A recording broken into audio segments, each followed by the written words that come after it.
I'm going to give you two super simple ways to keep the spark in your marriage or to get it back if it's gone out. And I'm going to raise the stakes here a little bit and say boldly that if you don't do this, then your marriage could end up just being another sad statistic, or at least just be dull and end up being some kind of endurance event instead of the amazing, romantic, loving, passionate relationship that it could be for a long time. So whether you've been married 20 days or over 20 years like we have, you can keep the romance and the spark and the passion and the love in your marriage. And it's super simple. I get to work with couples every week. My wife and I, we get to work with couples all around the world, and I get questions like this all the time. In fact, I got two today saying, hey, one was from a newlywed couple, and the other one was for a couple that's been married maybe 12 or 15 years. And they both were asking the same question. How can we stay in love? Because I want the romance. I want the infatuation. I want the mystery, the spark, the love. I want to be excited to see my spouse. I want to, have wonderful sexual relationship and, that best friends relationship. I want to have it all, but how do I get that? And I'm going to show you that today. My name is Greg Denning. My wife and I, we've been married over 20 years. We just celebrated our 20th anniversary by taking a luxury cruise around the Galapagos Islands. It was epic. And we have 7 kids, and we've traveled all over the world, and we've owned businesses or been employed. We've done all these different things. And so life has come on us. And sometimes we think, oh, it's just circumstantial, right? Oh, it's this, or oh, it's the kids, or it's my parents, or it's my health, or it's my busyness, or my job, or it's the house. It's all these different things, right? But the truth of the matter is, if your marriage isn't amazing, then I want to invite you to take full responsibility for it. In fact, if your marriage is boring, it's your fault. And I'm going to help you do this. 2 simple things. I'm going to give you some tools and strategies. You guys, it's not hard, but very few people do it. The reality is, you have your hand on a love dial, and you get to set the setting. Totally yours. You can choose right now to turn that thing up and be way more in love with your spouse and to bring back a spark. And none of us would think that an actual spark and a fire, right? Nobody's going to think that the fire is going to keep feeding itself and keep staying hot and glowing and growing without feeding it. But how often we go through life and marriage without feeding it. So ready? Here are the 2 things. Number 1, make your marriage special. And you're like, yeah, duh, right? And it's obvious, right? And it's common sense, but it's not common practice. Here's what happens. We get used to each other. We get very familiar with each other. We kind of slip into patterns that become ruts. And so we begin to see our marriage and our spouse as common, as familiar, as always there. And so we get used to the same things, and we lose the specialness, right? Remember when you were dating, when you're courting, when you're first married, it was special. It was exciting. You put in the effort, the energy, excitement. But after a while, some of you take up permanent residence in your sweats. And instead of doing something together, you're just like, oh, I don't feel like it. I'm kind of lazy. And so you don't get dressed up. You don't do your hair. You don't do your makeup. You don't shave. You don't shower. You don't go out to nice restaurants. You don't get done up. You don't get new outfits. You just kind of just do things.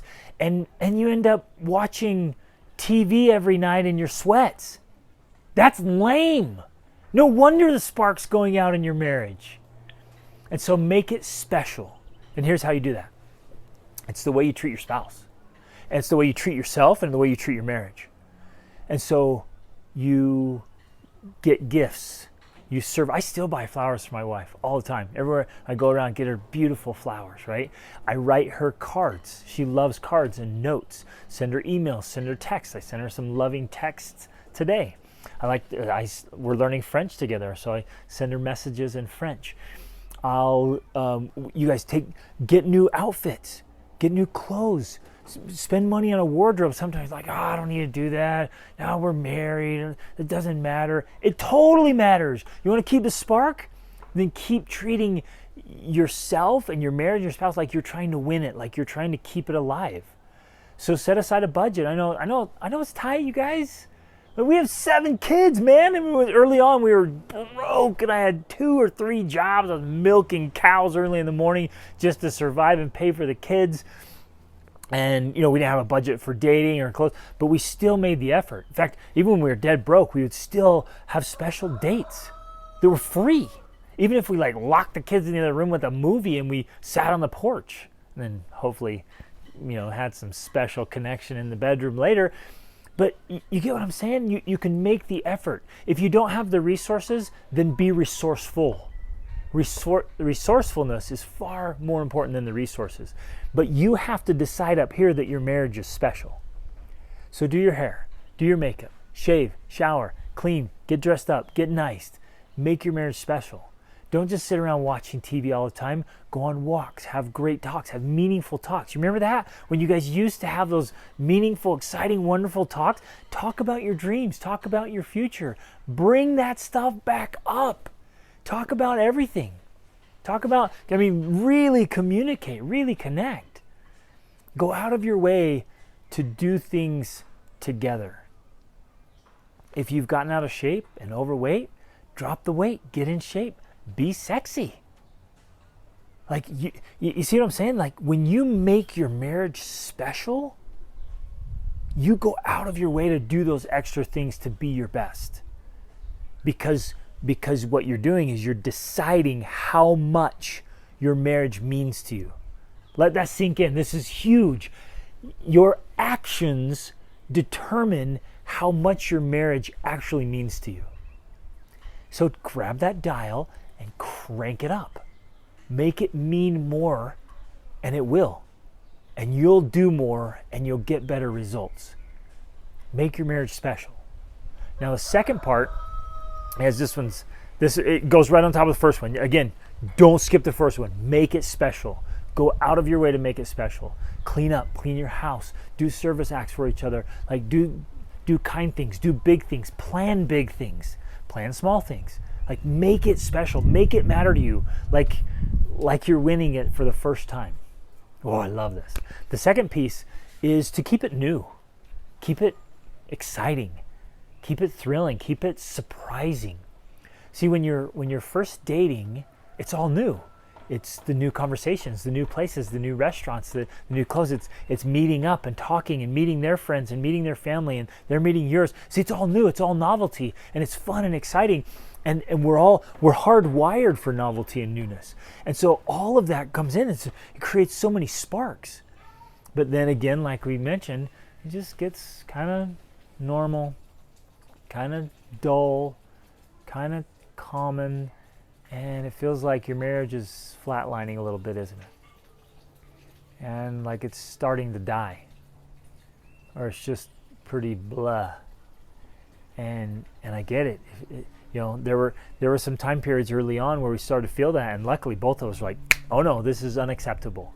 We're not going to live a marriage like this. See, my parents were divorced early, and their stepdads came and went, and I saw a whole lot of what not to do and experienced as a kid. I'm like, I'm never going to have that. I'm going to have an absolutely extraordinary marriage. For me, a good marriage is not good enough because extraordinary is possible. And so we lean into it. So what do? We get dressed up. We go out to nice restaurants. This is the big one for us. We go to nice restaurants. And yes, we save. We sacrifice. What's your money for if it isn't to spend on your most important relationship? So we have experiences. Every year we go on epic trips with other couples to celebrate our marriage. And it's just us for 2 weeks away. This last one was in the Galapagos. The one before that was in Thailand. And we stay at nice hotels. And so we go on a nice date every week. We go on a nicer date or an overnighter every month. Every quarter we'll go for 2 or 3 days, do something special, and then every year do something really big. Why? Because we want novelty. We want all these new memories and experiences together as a couple. We're prioritizing our marriage, aside from our families, aside from our kids even. right? Apart from everybody else. We're letting ourselves know and the world know and everyone around us know our marriage matters. And so we invest in it. We work on it. We dedicate things to it. And then we do little things, you guys. We read books together and discuss them. We walk around and get out in nature together. We climb mountains together and mountain bike and hike together and lead great discussions together, join book clubs, and we travel all over the place together with our family, right? So create novelty. If your marriage feels dull and boring and it's just the same, you feel like you're just living a Groundhog Day over and over and over, stop. It's your fault. Right? I'm gonna be blunt. It's your fault because you have the power and the resourcefulness to do new things. Again, if you don't have the money, that's all right. Get more creative. Be more resourceful. If you do have the resources, spend it. And I know, you're like, oh, is that the wise thing to do? Oh, we don't need to do that. Oh, we should do this other thing. And I get it. But make your marriage matter. Make it special. Throw some novelty in there. Make it new, fun, and exciting. Get dressed up, you guys. Create prom. I mean, all these people, so many people have these memories of going to proms or fancy dances or balls or symphony or orchestra, all this stuff. Do that. Get dressed up. Who cares what other people think or say? Get decked out. Make a budget to buy your wife dresses, to buy yourself a new sport coat, some slacks. Ask your spouse how they want you to dress, right? I asked my wife and she's like, well, I like it when you wear those. Guess what I wear? I wear what she wants me to, not what I want to. I wear what she wants me to. You with me? Because I make my marriage special. And so then I buy new things for her and I get new things for me to keep it new and fresh, and we change out the wardrobe and we go have creative experiences. We go do things we've never done before. Don't just sit around doing the same old thing the same old way, because it gets really dull and boring and you'll lose the spark. Simple, right? But what's to be determined is if you actually do it. It's just two things. Make your marriage special and keep it new and fresh and exciting. Very few people will do those things, and that's why the divorce rate is so high. And that's why the people who just kind of exist in their marriage, they stay married, but they're not really in love anymore. There's no spark or passion or romance. They seem like the success story just because there's so many terrible marriages. But you don't have to settle for that. You don't have to acquiesce. You can lean in and have an absolutely phenomenal marriage.